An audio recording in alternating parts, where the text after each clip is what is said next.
ایک روایت میں آتا ہے کہ جب بندہ کسی کو سلام کر کے ہاتھ ملا کر درود پڑھتا ہے تو اللہ تعالیٰ ان کے جدا ہونے سے پہلے ان کے گناہوں کی مغفرت فرما دیتے ہیں۔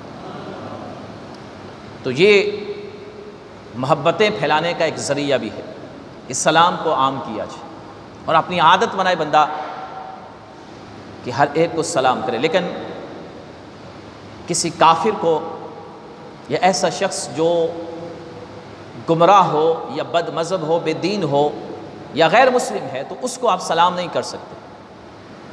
اس کے لیے سلام علی من اتبع الہدی، اس کے لیے سلامتی ہے جو ہدایت کی پیروی کرے۔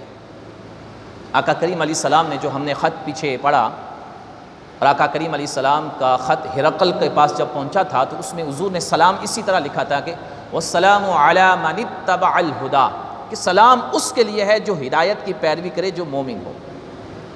کافر کے لیے سلام نہیں ہے،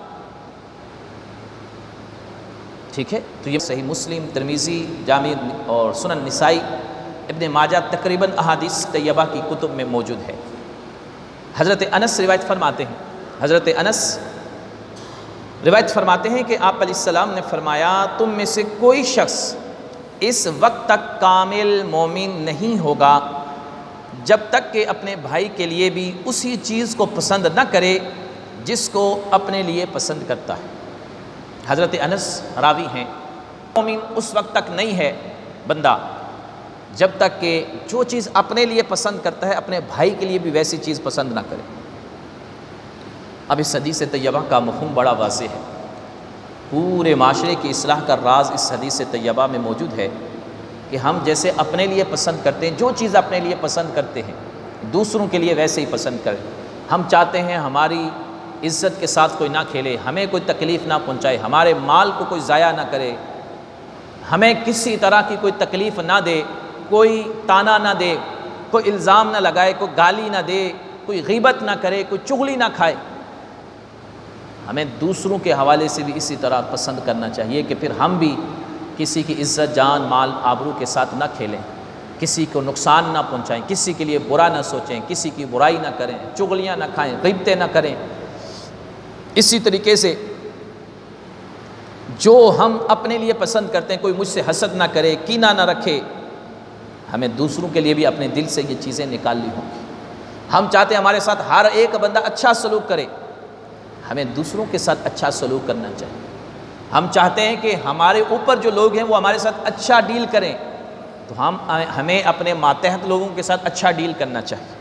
تو الغرض کسی بھی جگہ ہیں جو آپ چاہتے ہیں کہ میرے ساتھ لوگ ایسے کریں، اور اپنے لیے جیسے آپ پسند کرتے ہیں آپ دوسروں کے لیے بھی وہی پسند کریں، تو یہ کامل مومن ہونے کی نشانی ہے اور علامت ہے۔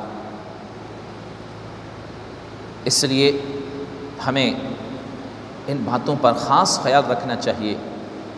نبی کریم صلی اللہ علیہ وسلم نے ارشاد فرمایا کہ مومنین کی مثال جسم کے اعضاء کی مانند ہے کہ ایک دوسرے پر رحم کرتے ہیں، ایک دوسرے سے محبت کرتے ہیں اور ایک دوسرے پر شفقت کرتے ہیں۔ جب اس کے جسم کے ایک عضو میں بیماری ہوتی ہے تو اس کا پورا جسم بیداری اور بخار میں کراہتا رہتا ہے۔ فرمایا یہی مثال مومن کی ہے کہ مومن بھی ایک جسم کی مانند ہیں، مسلمان بھی ایک جسم کی مانند ہیں۔